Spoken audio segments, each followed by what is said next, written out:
لیگی قائد نواز شریف نے وزیراعظم کے لیے شہباز شریف کو نامزد کر دیا۔ پیپلز پارٹی کا وزارت عظمیٰ کے لیے لیگی امیدوار کو ووٹ دینے کا اعلان۔ پیپلز پارٹی کی مرکزی مجلس عامہ کے اجلاس کے بعد بلاول بھٹو زرداری کی پریس کانفرنس۔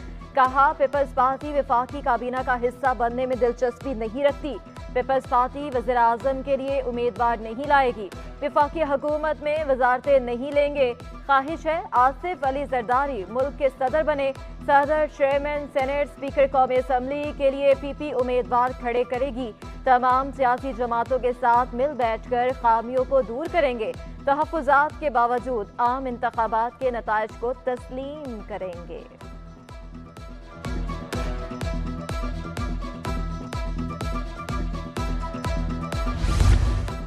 حکومت سازی کی جانب اہم پیش رفت۔ چودھری شجاعت کے گھر سیاسی قائدین کی بڑی بیٹھک۔ آصف علی زرداری نے کہا، مل بیٹھ کر حکومت بنائیں گے۔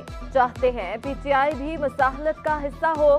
ایم کیو ایم کنوینر خالد مقبول کا کہنا تھا، شہباز شریف کا پہلے بھی ساتھ دیا، اب بھی دیں گے۔ ایم کیو ایم نے کبھی وعدہ خلافی نہیں کی۔ شہباز شریف کا کہنا تھا، اگر پی ٹی آئی کے پاس اکثریت ہے تو لے آئے، ہم سب اس کا احترام کریں گے۔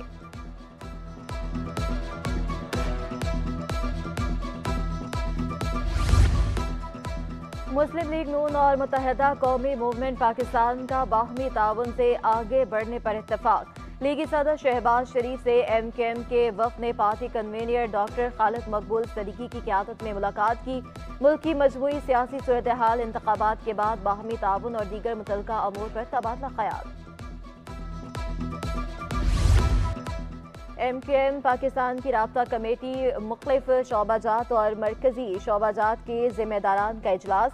کراچی کے تمام ٹاؤن میں جشن فتح منانے کا اعلان۔ نئی حکومت کا حصہ بننے سے متعلق مختلف امور پر مشاورت۔ اہم مطالبات سامنے رکھنے سے متعلق تجاویز لی گئیں۔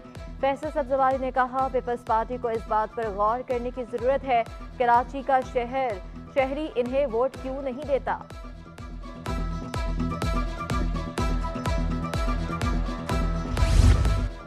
پیپلز پارٹی مراد علی شاہ کہتے ہیں، ایم کیو ایم کی 15 نشستوں پر حیرت ہے، اس کا جائزہ لیں گے۔ ایک سال پہلے بلدیاتی الیکشن میں کہا تھا، ہم مقابلے کے لیے تیار نہیں۔ ایک سال میں کیا بات ہو گئی؟ جن کے پولنگ ایجنٹ بھی نہیں تھے وہ 15 نشستیں جیت گئے۔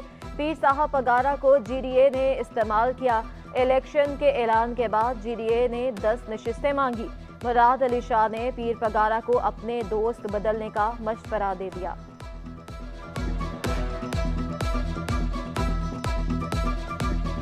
کراچی سے قومی اور صوبائی اسمبلی کے 40 حلقوں کے انتخابی نتائج کے خلاف درخواستیں، درخواست گزاروں کو الیکشن کمیشن سے رجوع کرنے کا حکم۔ سندھ ہائی کورٹ نے فیصلہ سناتے ہوئے تمام درخواستیں نپٹا دیں۔ تحریری فیصلے میں کہا گیا ایک الیکشن کمیشن 22 فروری تک تمام درخواستوں پر فیصلہ کرے۔ درخواست گزاروں کے فارم 45 یا 47 کا ریکارڈ سے جائزہ لیں۔ اگر کوئی بے ضابطگی پائی جائے تو الیکشن کمیشن اسے دور کرے۔ اصل بات یہ ہے کہ الیکشن کمیشن کی گڈ ول ہونی چاہیے، عدالت کے ریمارکس۔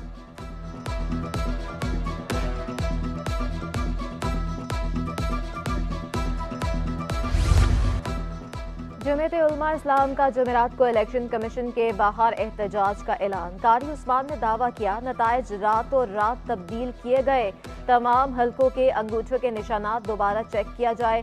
جی ڈی اے رہنما صفدر عباسی نے انتخابات کالعدم قرار دینے کا مطالبہ کر دیا۔ کہا، 2 ارکان اسمبلی کے باہر عوام میں حلف اٹھائیں گے۔ اجلاس کے دن سندھ اسمبلی کے باہر بھرپور احتجاج کریں گے۔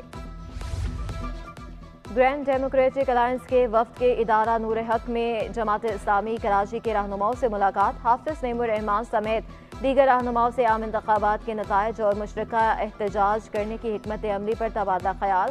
ڈاکٹر صفدر عباسی، سردار عبدالرحیم سمیت جی ڈی اے کے دیگر رہنما وفد میں شامل۔ حافظ نعیم نے کہا، کراچی میں ایم کیو ایم نے 1.5 لاکھ ووٹ بھی حاصل نہیں کیے، جعلی مینڈیٹ قبول نہیں کریں گے۔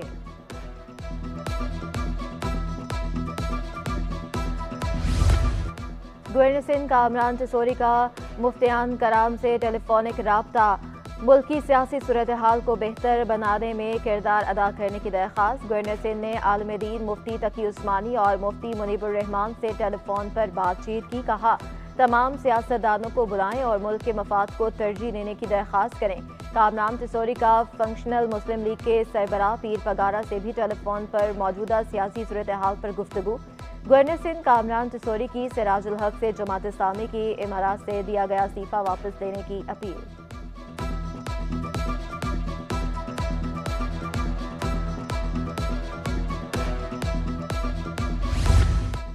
ایم کیو ایم کراچی میں سب سے زیادہ ووٹ حاصل کرنے والی جماعت بن گئی۔ تحریک انصاف کے حمایت یافتہ امیدوار دوسرے نمبر پر، پیپلز پارٹی تیسرے نمبر پر رہی۔ قومی اسمبلی کے 22 حلقوں میں 35,26,099 ووٹ ڈالے گئے۔ ایم کیو ایم نے 9,91,482 ووٹ حاصل کیے۔ پی ٹی آئی حامی آزاد امیدواروں نے 8,58,671 ووٹ اور پیپلز پارٹی نے 5,16,927 ووٹ حاصل کیے۔ ٹرن آؤٹ 37.97% رہا۔ میئر کراچی نے عیسیٰ نگری میں فراہمی اور نکاسیات کے کام کا سنگ بنیاد رکھ دیا۔ 63 کروڑ روپے کی لاگت سے منصوبے سے علاقے کی آبادی استفادہ حاصل کر سکے گی۔ مرتضی وہاب نے کہا، الیکشن کمیشن کی پابندی کے باعث مختلف علاقوں میں ترقیاتی کام رکاوٹوں کا شکار تھے جو دوبارہ شروع ہو گئے۔ اسمبلی کا حلف لینے سے قبل حافظ نعیم کا استعفیٰ سمجھ سے بالا تر قرار دے دیا۔ کہا، حافظ نعیم ہمارے پاس آئیں، ہم ان کو قانونی باتیں سمجھائیں گے۔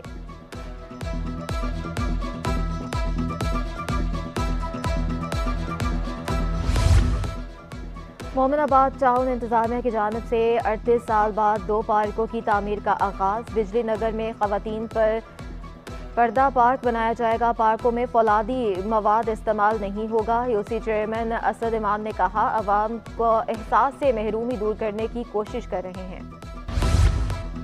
2 کروڑ روپے مالیت کے موبائل فون سے بھری وین لوٹنے کی تحقیقات میں پیش رفت۔ واردات 5 سے زائد ڈکیتوں نے کی رکشہ بھی استعمال کیا۔ تفتیشی حکام کو اہم شواہد مل گئے۔ کوریئر کمپنی کے ملازمین اور موبائل فون ڈیلرز بھی شامل تفتیش۔ مخبری کنسائنمنٹ کی معلومات رکھنے والے شخص نے کی۔ 76 ملزمان نے کوریئر وین میں نصب ٹریکر کے ذریعے روٹ پر واردات انجام دی۔ شارع فیصل عائشہ باوانی اسکول کے قریب سے وین کا تعاقب کیا۔ فوزیہ وہاب فلائی اوور کے قریب پہنچ کر وین کو گھیرا اور عقبی گلی میں لے گئے۔ ڈرائیور کو یرغمال بنا کر صرف آدھے گھنٹے میں موبائل فون کے کارٹن منتقل کیے۔ تفتیشی حکام کا کہنا ہے، واردات کی گتھی جلد سلجھا دی جائے گی۔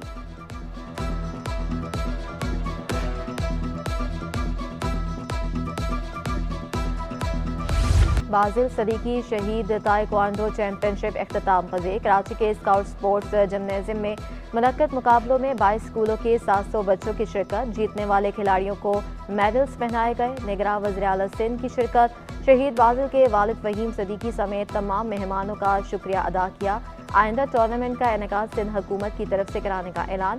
شہید بازل کے والد اور سٹی 21 کے بیورو چیف فہیم صدیقی کا کہنا تھا، آج یہاں ہر بچے میں بازل نظر آتا ہے، جو 10 برس قبل شروع ہونے والی چیمپئن شپ آگے بھی جاری رہے گی۔